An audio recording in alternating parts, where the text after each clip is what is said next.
Well, it's 3 o'clock, so I'm going to go ahead and get us started here. Again, thank you all for joining us, and thank you to the audience who came to participate in this conversation today. So welcome to today's installment of the TPMA webinar series. And thanks for joining us for this conversation on today's topic of housing, a workforce need, and an economic development tool. Please feel free to post any questions in the chat, and we will address them towards the end as time permits. Our webinar will be recorded today, and we will be posting it to the TPMA YouTube channel for you to share, of course, and enjoy after today's session.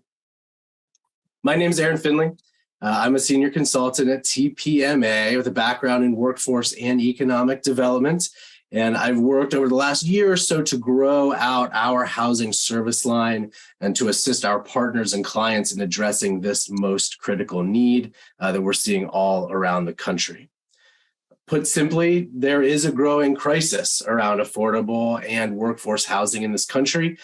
In our work on housing studies, we are witnessing the economic and social impacts that this shortage is having on communities. But it is only recently that economic development professionals have really started to focus on housing as an important factor in their work. In fact, a review of the Economic Development Corporation websites around the country, it's unlikely to turn up even a mention of the word housing in many of them, let alone a serious investigation of the interrelationship of these fields. And the 2022 State of Site Selection Report by the Site Selectors Guild mentions, of course, the importance of available workforce to their clients, but never once mentions the availability of housing for that workforce. I think it's safe to say, though, that we're in the early stages of people understanding the ways in which housing rests at the intersection of workforce and economic development. And at TPMA, we're looking to serve as leaders in this important conversation. So it's with that in mind that we have assembled a fantastic panel of experts who have had the pleasure to partner with over the years, and we're all here to discuss this very important topic. So with us today are Tina Belge, the Policy and Advocacy Director at the Greenville Housing Fund in South Carolina. Tina is the former planner with the Greenville County and the Greenville County Redevelopment Authority. As a graduate from Georgia Southern University and UNC Chapel Hill, Tina has spent her career advocating for policy change and fostering community engagement around affordable housing to remove barriers and increase commitment to the scarce and critical resource. Welcome, Tina, and thank you for joining us today. Thanks for having me. We have also joining us is Chris Walsh, a consultant, author, and speaker. Chris has an extensive background in housing solutions and programs through his work at the national and regional levels with the Department of Housing and Urban Development. Chris also served as Principal Director for the Internal Operations at the Washington Metropolitan Area Transit Authority, as a Senior Advisor to the Office of Management and Budget, and as the Chief Operating Officer for the Indianapolis Housing Agency. Chris's knowledge and insight have been central to some of the recent work TPMA has been doing on developing housing strategic plans for clients across the country as well. Welcome, Chris. Thanks, Aaron. Excited about it. Haley Feitner, did I pronounce that right, Haley? Feitner, you're close. My apologies. Haley Feitner is the Assistant Director of Grow-Licking County Community Development Corporation. After serving as a planner in Oregon, Haley has returned to her roots here in Central Ohio, where she serves as a member of the Licking County Planning Commission and the Buckeye Lake CIC. She serves on several committees for the United Way of Licking County, in addition to her incredible work with one of our favorite clients in Grow-Licking County. In addition to her work as a planner with the city of Salem, Oregon, and the city of Columbus, Ohio, Haley has also worked with the Ohio Department of Transportation and the Kirwan Institute for the Study of Race and Ethnicity at The Ohio State University. Haley, thanks for joining us. Good to see you again. Thanks for having me. And finally, we have Lisa Abbott, the Executive Vice President for Economic and Community Development with the Regional Opportunities Initiative. She's previously served as the Executive Vice President of the Bloomington Board of Realtors, the Director of Housing and Neighborhood Development Department for the beautiful city of Bloomington, Indiana, and as an adjunct instructor at the Indiana University's O'Neill School of Public and Environmental Affairs, affectionately known around campus as SPIA. She also holds a BA and MPA from that esteemed Indiana University, go Hoosiers, and currently volunteers as a court-appointed special advocate in Monroe County, Indiana. Lisa, it's an honor to have you here. Thanks for joining us. Thanks, Aaron. Happy to be on the panel with a fellow Hoosier. Absolutely. I'll try to keep my Hoosier pride to a minimum as we have a wider audience here, but I'm right there with you. Okay. Actually, Lisa, I was thinking we could start with you, and then maybe the rest of our panel can feel free to jump in. Could you explain for our audience the significance of housing as it relates to workforce and economic development? And maybe why should housing be top of mind for professionals in these fields? Well, I think that we need to remember that houses are where jobs go to sleep at night. And if we don't have a place for people to live, it's really hard for us to attract the kind of workforce that our key industry partners are trying to bring on board so that they can expand and they can grow. You know, prior to 2008, the private market really was keeping pace with workforce housing and upper end housing on its own. It was handling it just fine. And you know, we housing advocates, and I count myself, I've been doing this for a long time, we're really working on trying to get that affordable housing market into shape. But then after 2008, that really just stopped. And in fact, you know, after the housing crisis in Monroe County, which is where Bloomington is located, the largest housing developer for a couple of years was Habitat for Humanity. And we really lost that private part of the market that was really working on that first-time home buyer, workforce housing segment. We used to have neighborhoods that were popping up that really filled that need. And we don't have that anymore. And for a lot of reasons. And so when we're trying to attract people to come to work in our region, you know, one of the things that we have to think about is where are they going to live? You know, how are we going to get them here? And do we have not just the quantity of housing that we need in order to attract them, but do we have the form and the function that they're interested in? Right? Or that they can afford. You know, a lot of young professionals don't necessarily want to buy a house, right? So if you live in a region where it's 80% owner occupied, where are they going to go? You know, and do you have the kind of housing that they like? One of the things that we're seeing in our region that's been super popular, kind of unexpectedly in some respects, is that upstairs loft housing above downstairs retail on our even our rural communities squares, right? So do you have the kind of housing that you need in order to get the type of talent that you're trying to attract to come to your region? So I think that's why economic development professionals really need to start thinking about, you know, if I'm going to try and help this company expand or this company come here, where are those people going to go? Yeah, I think that's absolutely critical and exactly the piece, you know, we were just talking kind of before everyone hopped on. Haley and I, as Ohio residents, have been thinking a lot about a big project related to, you know, Intel coming in. I think it's going to be one of the largest maybe semiconductor factory in the country. And there hasn't been a lot of talk about housing as part of that. As part of that process to kind of attract Intel or what's going to happen when all those workers are there. And, you know, I think that the lack of foresight and the lack of planning in that space has created a real problem. Haley, what's been your experience with how housing has been kind of affected or also is affecting some of those economic development efforts? I think what Lisa said about kind of the impacts of the 2008 recession is something that was definitely felt in our community as well. You know, when we look at the building permit history pre-2008, it was really keeping up with the jobs that were being created in Licking County. But even prior to the Intel announcement, you know, housing issues were becoming a problem. In the past decade or so, for every 4 jobs that were created in Licking County, only 1 housing unit was built. So that information has been incredibly important to understand as an economic development professional as we're attracting new businesses. But also the housing problem has become a retention issue for existing businesses.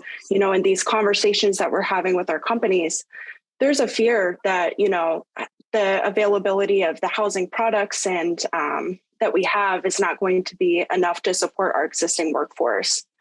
So we've really had to take a critical look and have more strategic conversations on how we address these issues, not only for the new businesses coming in, but for our existing workforce and retaining that talent. Something else that what Lisa said about understanding the products and attracting, different types of talent to our community is also something that's very important.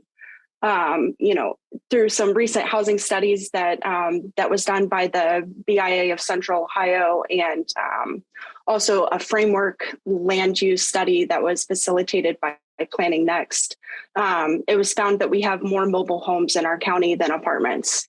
So those bits of information is really compelling to our community members and our policymakers and elected officials on what we need to do, to address this issue. A lot of work has been done over the past year when it comes to housing and land use, and I'm really hopeful as these studies are being completed that those action items can be implemented so that we can address this issue.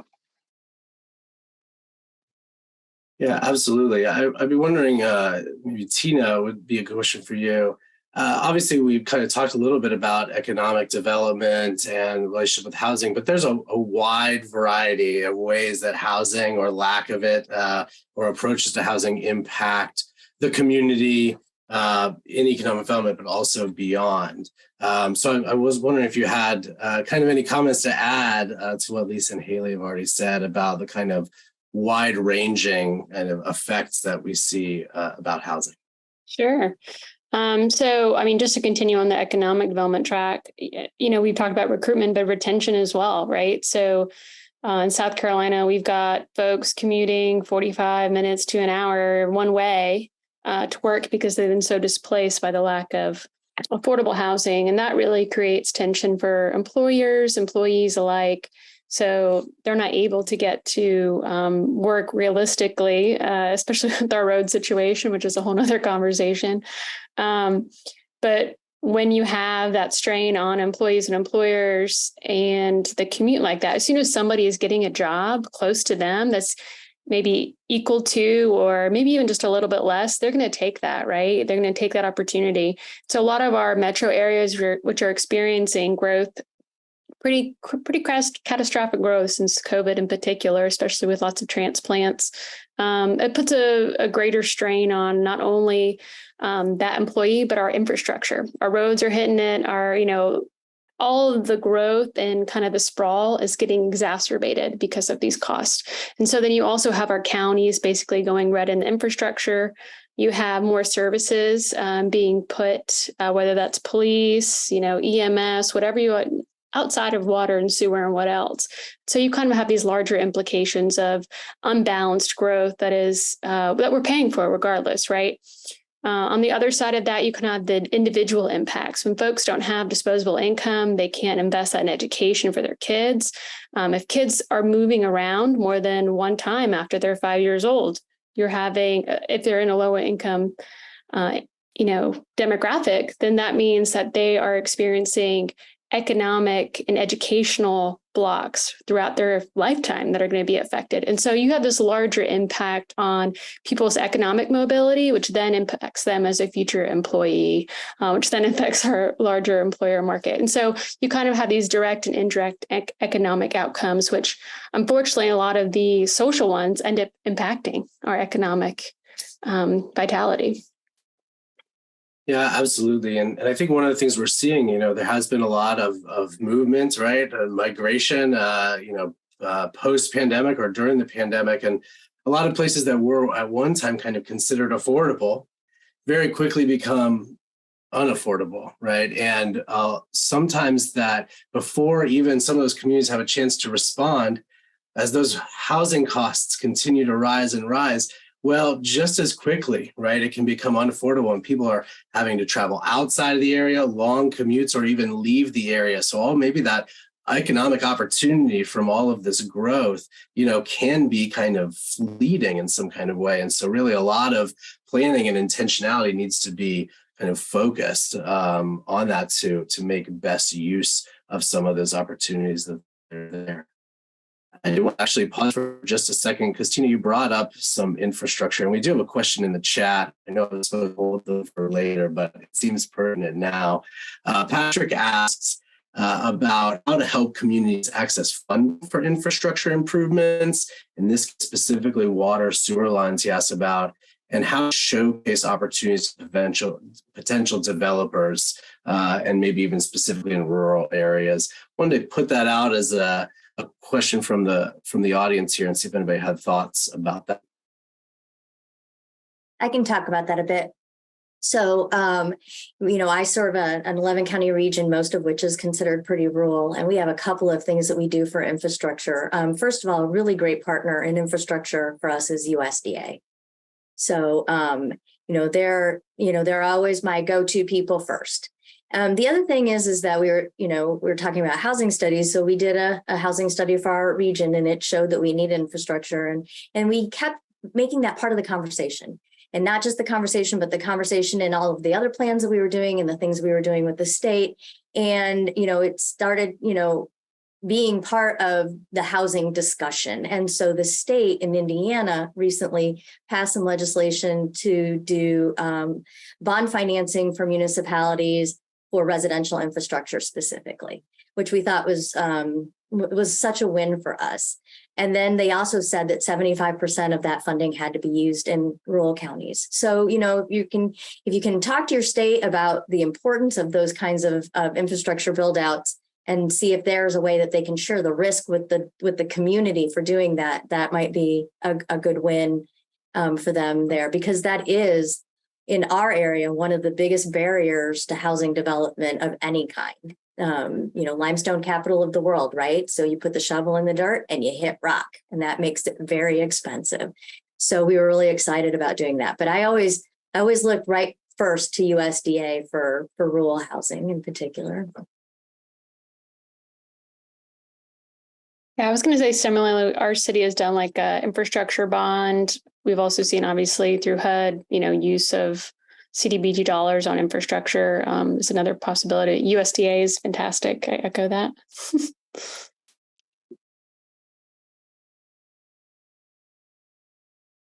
Experience at HUD, if you have any thoughts about maybe using community development block grants or anything like that, efforts that you've seen about funding for infrastructure improvements related to housing. Yeah, I think the great thing about CDBG dollars is they're so flexible, so many different ways that you can use it.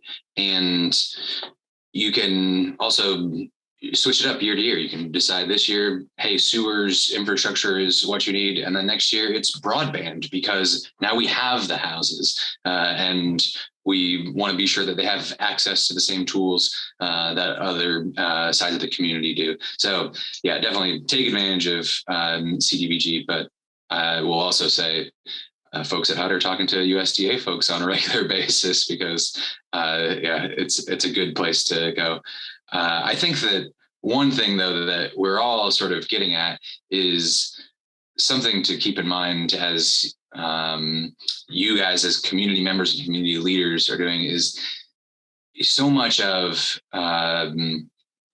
the progress that we are seeing and sort of combating the crisis that Aaron highlighted is really about those conversations and about bringing folks together from the different parts, because as the rest of the panelists have said, housing is transportation, it is jobs, it is education, it's infrastructure, it's healthcare. There's so much to it. But the only way that it can do those things well is if you guys are having the conversations on a regular basis. You're getting together, you schedule those community meetings, you have the coffees, about the programs that the other side of the house, is running. and things of that nature. So really would encourage you there to pursue those connections and don't just assume that they'll happen on their own. Yeah, I think that's a really important point, Chris, and things that we talk about all the time in our conversations and the work that we do together. And it's almost like you got the questions ahead of time, because I do have, that's a great bridge, in fact. So I wonder if anybody could talk about situations in which they encountered, in which approaches to housing were kind of built into economic development or workforce development strategies, and how you think this approach may be added to the overall success or impact of the plan.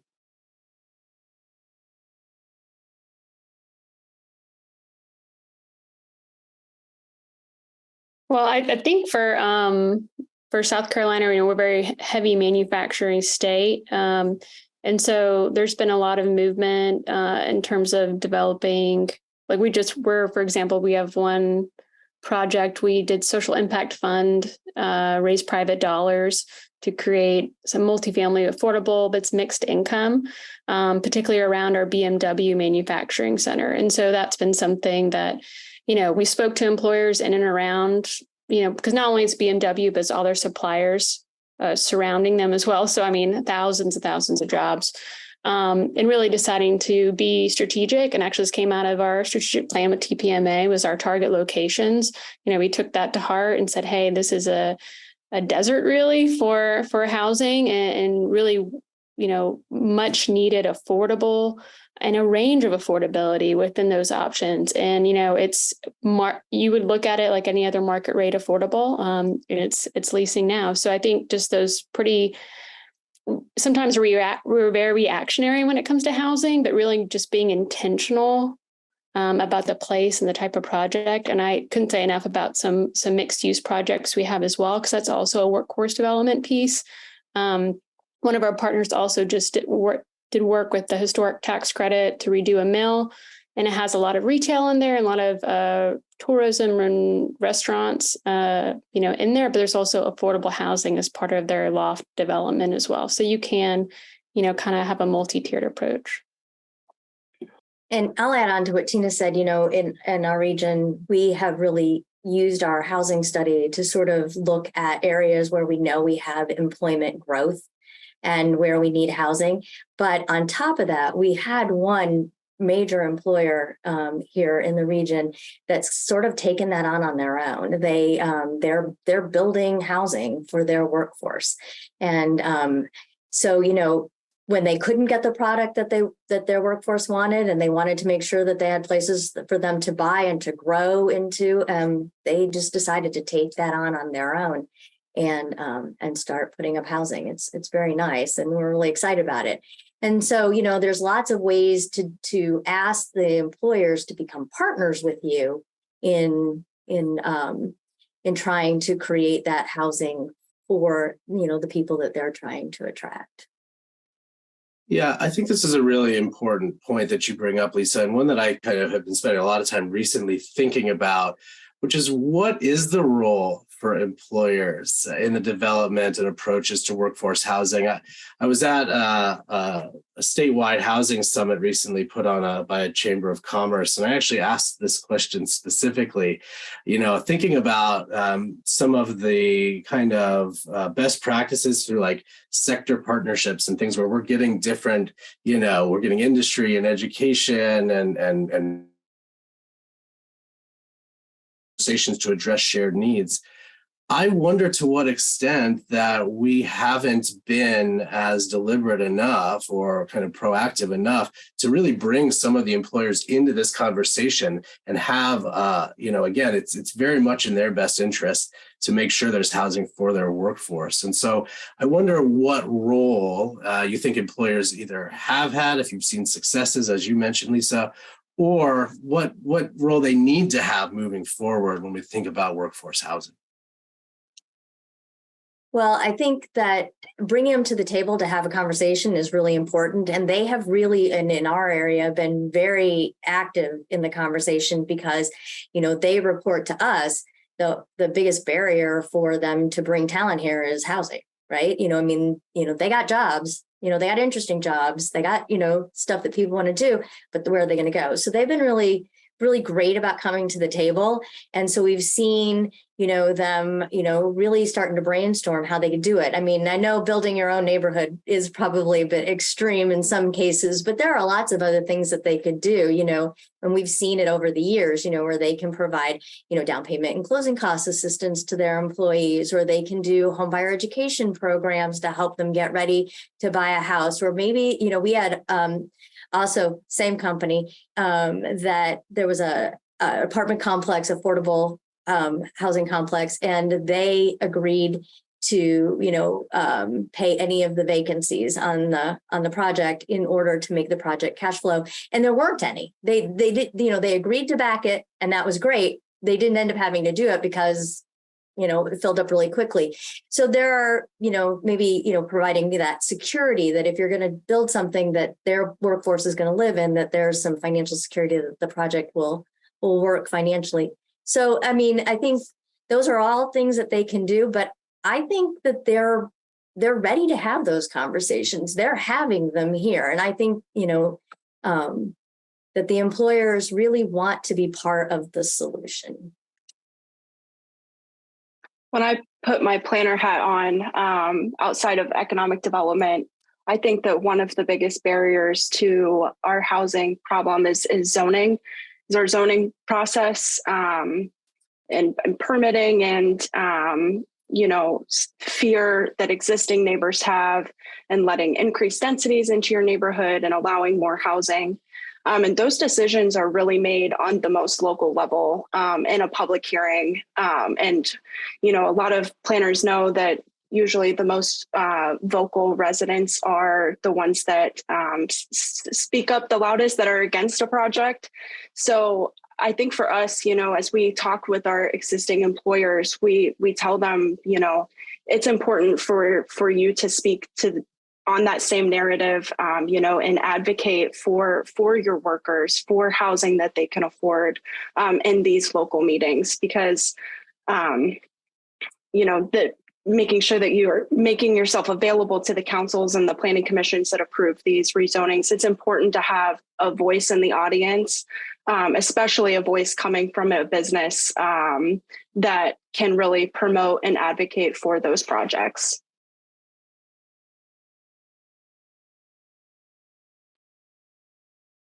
Yes, we lost Aaron. Okay. We did. I agree with you completely. We'll just go on without him, I guess, for now. The zoning thing is really important. But I also want to bring up, and we have some communities, people say, I hear a lot, well, we just need to do away with zoning.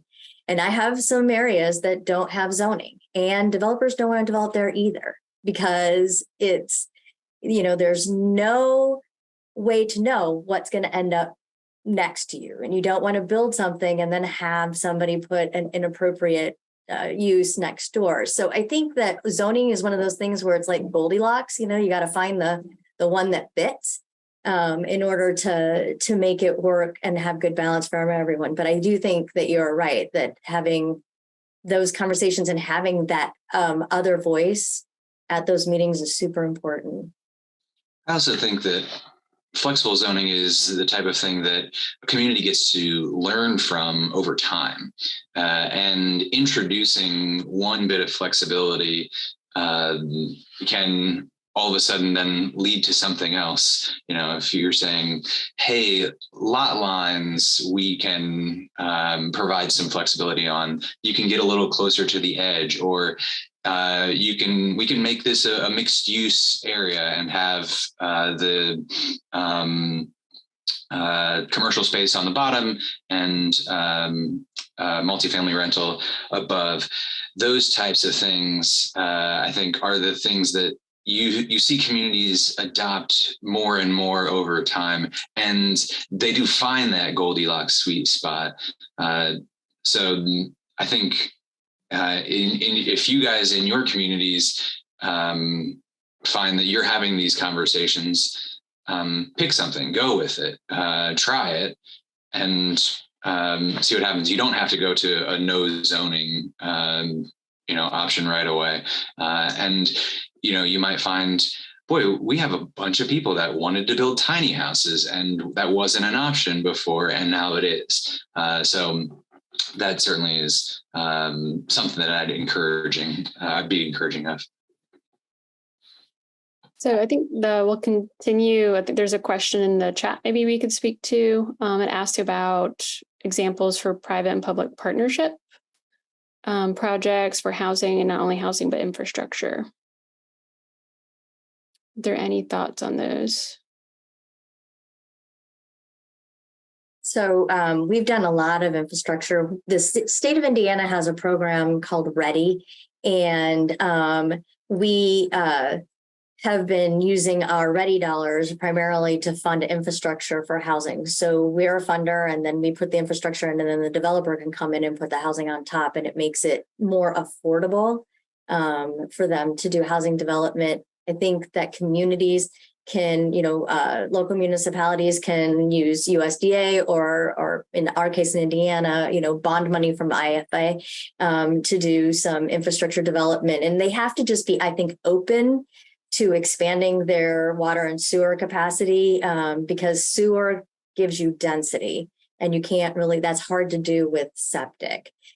So your community can be open to expanding that capacity and be willing to help finance that. I think that you can bring a much more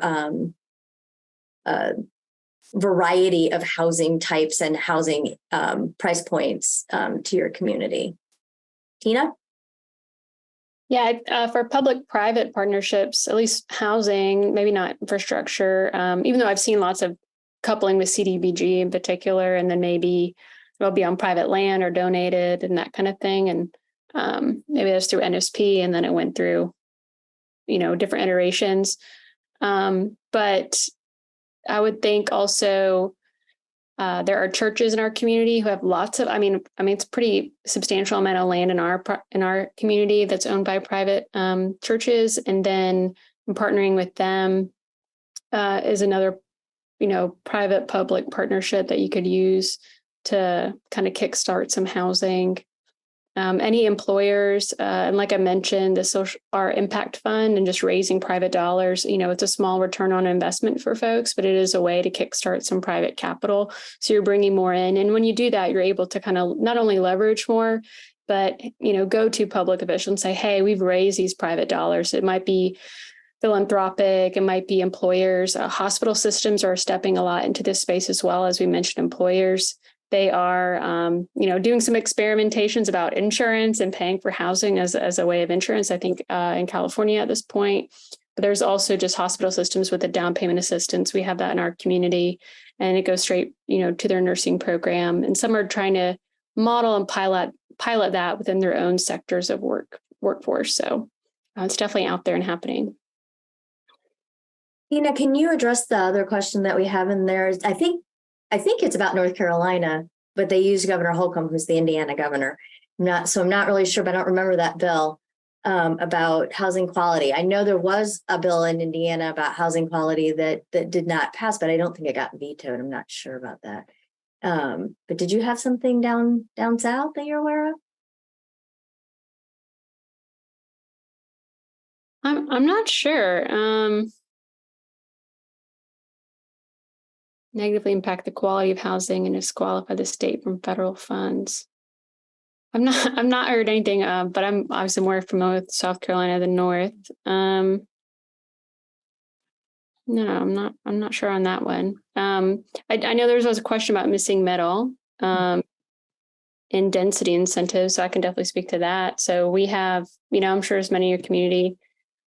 For us, it's more like anything above a single family home. Well, townhomes we consider kind of single family attached, but then anything above that is kind of that missing middle up until, about 50 units or so. Some of them might be up to 100, there might be 70, 75 units, depending on what the product type looks like. It can be missing middle. So duplex, quadplex, triplex, townhomes.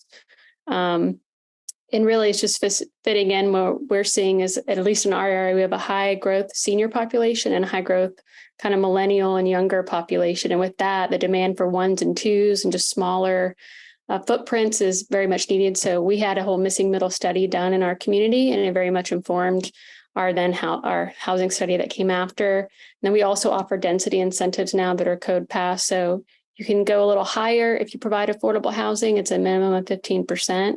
And then you can also go denser depending on a different classification. So not necessarily just height, but how many units within a lot, not just the per acre. Okay, for missing middle housing, I'm going to do a complete plug here. But one of the things we did with our housing study is we created a housing webinar series. So we took a bunch of the things that got talked about in the housing study, and we invited experts to come in and talk about different things. And if you go to our website, and I'll put that in the chat, there's a webinar on missing middle housing. We got a developer who was from Nebraska who came and talked about that. And I also put in the link, a link in the chat to the missing middle housing website. So there's a lot of really good information. I think it's a housing type that we need to start thinking about bringing back, especially in some of our core neighborhoods where we're thinking about doing redevelopment of dilapidated areas. I think it's a good way for us to increase density and to get people housing in areas where we already have infrastructure. Welcome back, Aaron. We've just kind of been running through some of the questions that have come through in chat.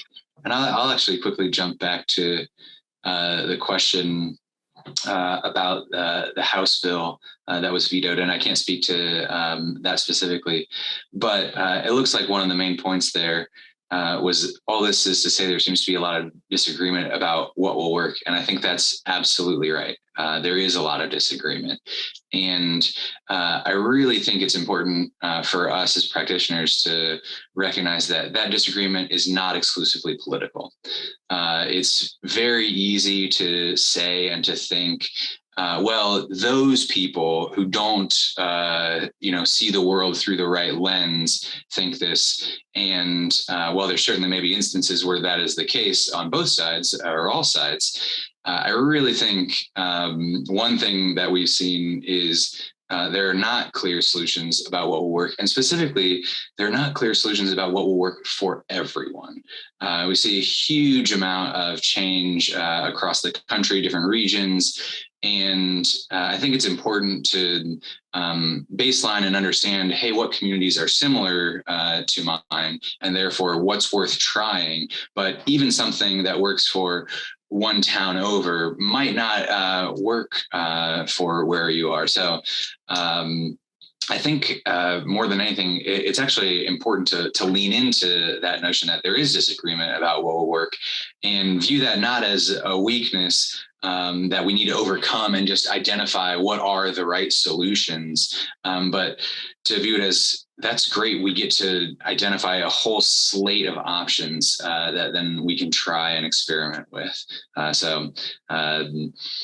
For as painful as that can be for individual communities in the short term and the medium term, I think long term, it presents the country with some huge opportunities to treat the 50 states and the thousands of communities as little experiments to see what will work and continue to tweak and improve.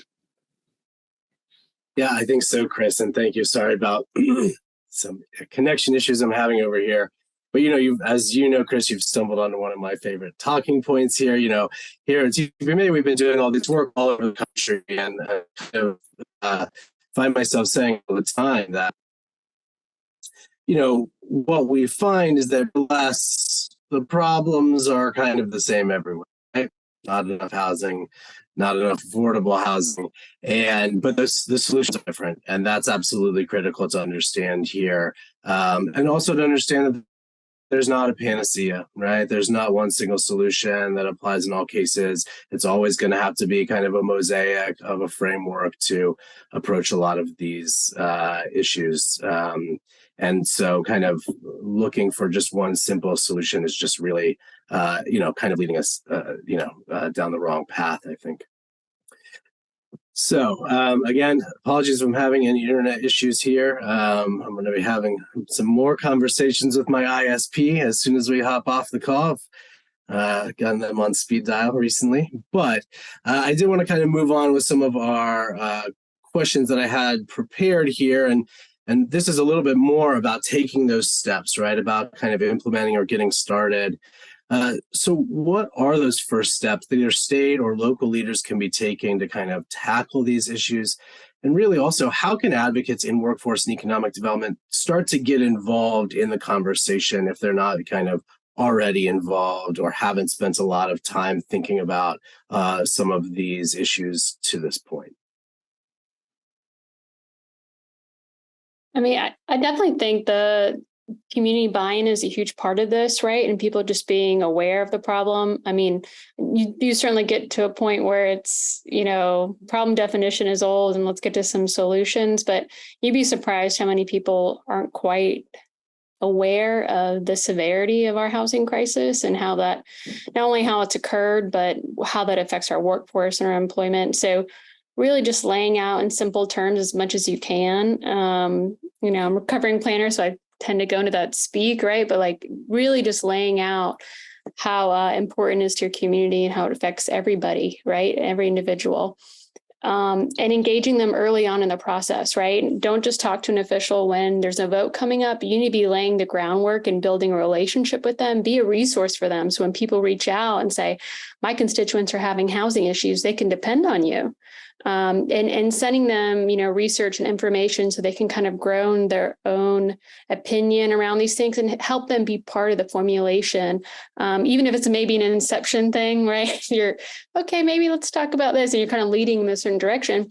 But again, I think to Chris's point, you're building a whole toolbox. And so let them be part of building that toolbox and be a voice for this, because that's where you're going to get your greatest champions sometimes. And that also comes from their own constituents, right? Lift up some voices in the folks who are affected most directly. Without that, it can be really moot. So, build it from the ground up and do it early and often. I think I would just say, sorry, go ahead, Chris. Thanks, Haley. I think another thing I'd say about advocacy is, it's worth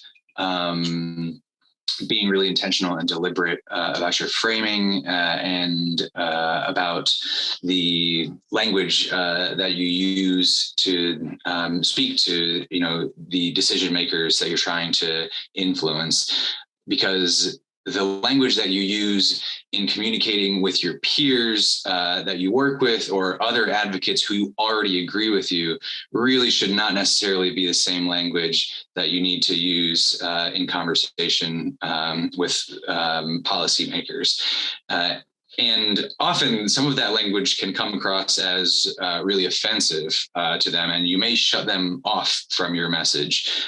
So, just be really intentional that you're not using attacking language. You're not using a language that you might be coming across as accusatory, that you don't care about poor people or you don't care about people in need. Because certainly, I think, having a friendly relationship and not just a present relationship can go a long way. So, yeah, I'd really encourage you to think about that, because I think many of you guys know local politics and decision making so often is more about decision making than it is about ideology, or about relationships than it is about ideology. So. And I would just add kind of what Tina and Chris were saying, humanizing the issue. We have these studies that look at, what the rent prices are and what the home prices are, and seeing those rise at a pace that far outgrows, income growth. We can use those talking pieces and saying, we are effectively pricing out so many people that we need in our community: teachers, nurses, public safety workers, senior citizens. And is that what we want to do? And saying, okay, well, this is the impact. And since this is happening, we need to go back and look at our policies and try to make sure that everyone is accounted for in that picture. And I'm just going to add, not to miss a resource that we have. We were talking about how to get our economic development professionals and our businesses and our industry leaders involved in housing. This is a great opportunity for them to participate and advocate for housing, because oftentimes they'll have access to people that we may not necessarily have access to. And they can talk about how this is an issue, how it's affecting their business, how it's affecting their workers, and people, and policymakers will, will take the time to listen to them oftentimes, where, they're used to hearing us, talk to them all the time about affordable housing, low income housing, these kinds of things. But this is a way to sort of get that narrative across from a different point of view.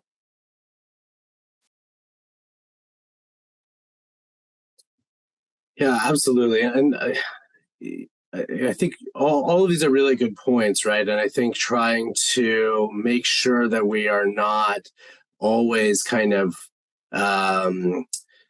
trapping ourselves, right, in certain approaches or certain kind of language, right, Chris, to your point, and making sure that we're kind of involved, not just necessarily in kind of our internal conversations using our lingo as well, but making sure that we're having conversations that are kind of accessible and kind of taking into perspective other people's motivations for joining the conversation and being really kind of inclusive in that sense, right? And being understanding, the want to have. I do want to jump over here quickly and just for everybody, Tina had to jump off a little bit early, but we do have a question here that's in the chat. Was both in the chat and the question and answer session. I think this is really kind of an important one as well. Emily asks, for communities that have reached the peak of their growth cycle and are now primarily working on redevelopment, and this is a really kind of important piece when we think about this, is redevelopment. What are some approaches for utilizing economic development as a tool for increasing housing and redevelopment? I'll put that out to the group. I think it's a really important question.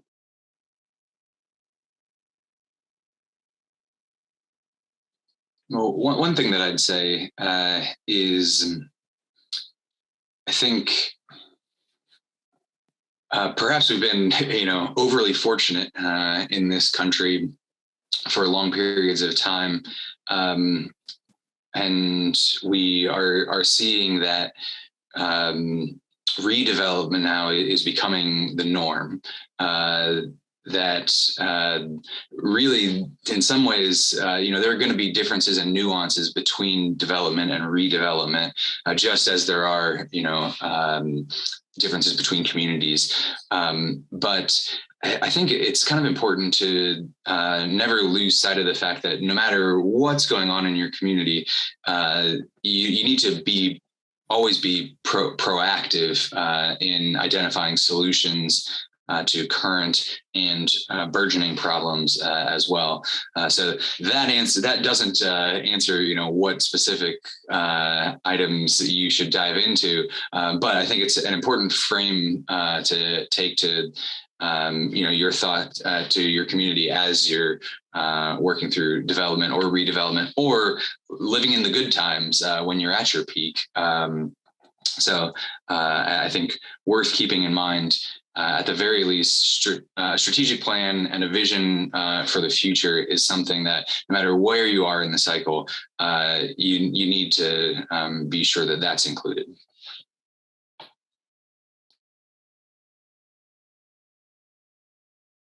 I think that if you're working on redevelopment, look for the unusual opportunities, right? And get your economic development people in to talk about we talked a lot about housing above retail, but we have a community in Southern Indiana that had a developer redo a historic hotel, and he put in 1 and 2 bedroom apartments. So it's literally a block from the square, which is really great, walkable, lots of restaurants, things to do. But he also included a floor that has Airbnb, right?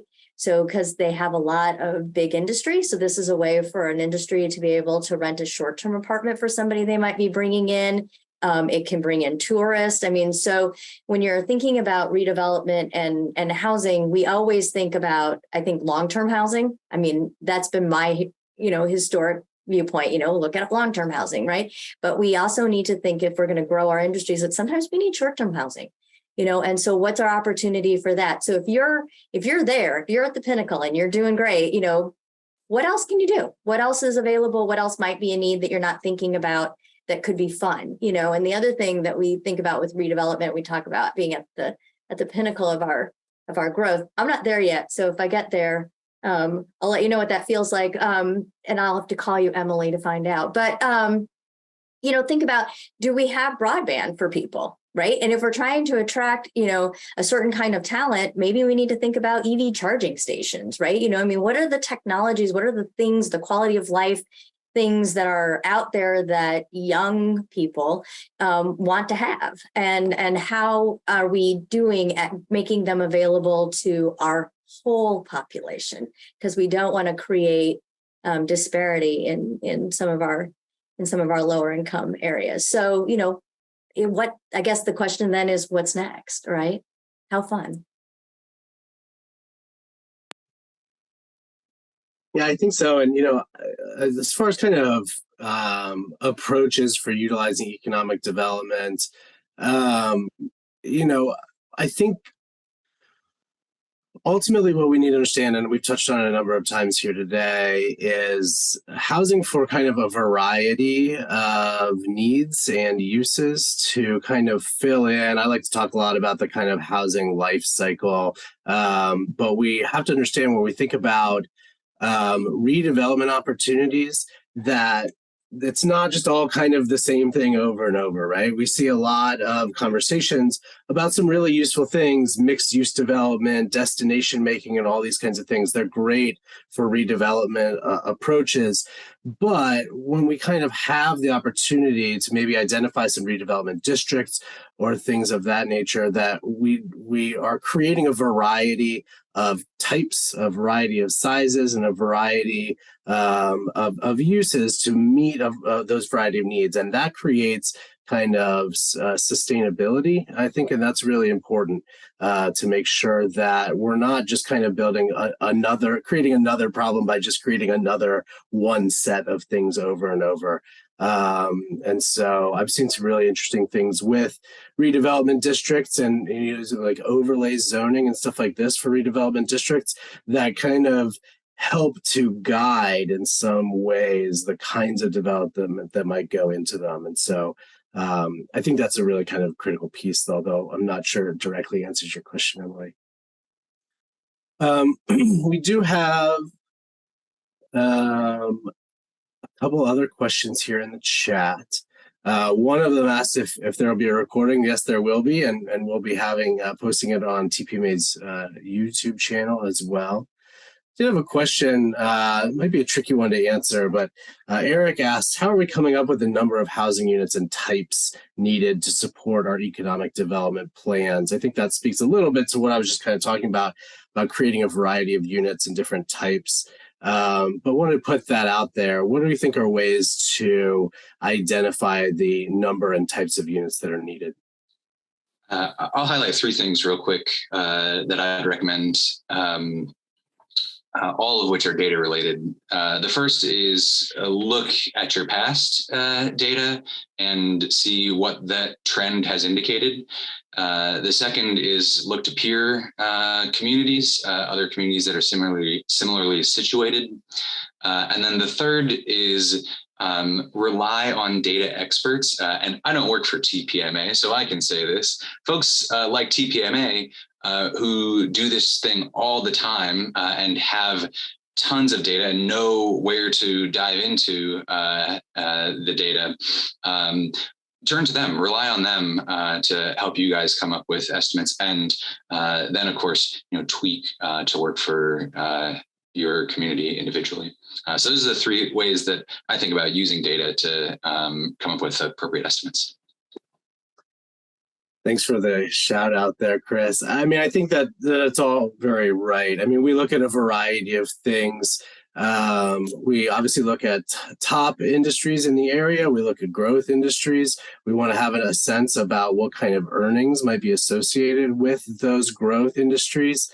You can look at a variety of things, even some indication about typical median age for certain occupations.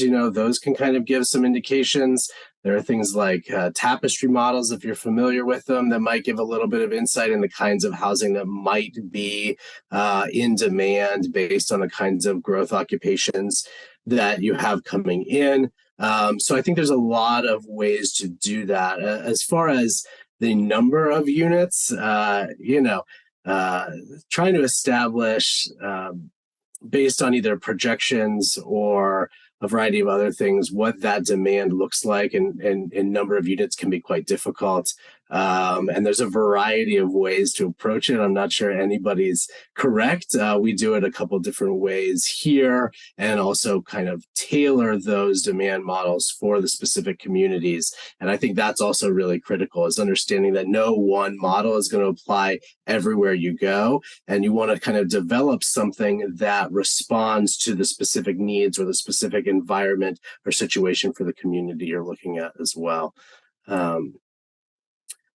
So I do have also my contact information was shared there in the chat as we're starting to wrap up there. We did have another kinds of a couple questions we don't have time to get to, but as we just have a few minutes left, wanted to open it up for the panel here and see if you had any kind of final words of wisdom for our audience or anything to kind of wrap up our conversation here today. I'll open it up first, but if I have to call on people, I will. I'll go first. So, when we think about as an economic development organization, what's our mission? Our mission is really to improve the quality of life for all of our existing and future residents. And really all of this work that you do to attract, businesses and new industries and promote your economic resiliency as a community is really for naught if you don't have places for your residents to live that's affordable to them, that can, mobilize, their life and their quality of life and allow access to the opportunities that we work so hard to create. So my final word of advice is, housing does not exist in a vacuum. When you think about where you should put certain types of housing, you really need to think about the people and humanize this effort because, putting, more affordable housing units in a rural community away from transit, away from access to services may not be the best thing. You want to put those types of housing units in a place that provides access to opportunity for the folks that live there. So just be strategic and always keep in mind that this economic development and housing do not exist in a vacuum. They're all interconnected with all of these things that impact our day-to-day. Thank you, Haley. I'll just reiterate a couple of points that I've made earlier and maybe combine them into one. Have conversations with all of your community who you might not think of as housing people, you might not think of as economic development people, but bring more folks to the table. And as you're doing so, assume positive intent, assume that everyone wants to make the community better, and have that conversation with an open mind, a curious mind, not assuming that you're the only one who has expertise or answers in the conversation, but that others might teach you something that can help you make the community better. And I'm just going to reiterate something that Chris said earlier that I really loved. It resonated with me, is that this is a mosaic of opportunities and decision making. I mean, we have a ton of different things that our communities need, and we need to think outside the box. This is where we get to have fun and be creative. What works for Bloomington, Indiana, which is where I am, might not work for another community that I serve. And so it gives us a lot of opportunity to be creative and to think of things that could work and bring people to the table, because I always find that the person who's the quietest at the table always has the best idea. So make sure that you're getting everyone's input to help us come up with this really great, I guess, science experiment that we're going to call housing. Thank you, Lisa. Okay, I think we're getting to the end. We're going to have to leave it here for today for this conversation. Just a reminder that you can find our recording of today's webinar on the TPMA YouTube channel. My contact information is there in the chat. Please feel free to send any questions or thoughts you might have about today's webinar, and keep an eye out for future installments of the TPMA webinar series. Thank you all to all of our panelists for joining and sharing their insights, and of course to the audience for being here this afternoon. Have a great rest of your day.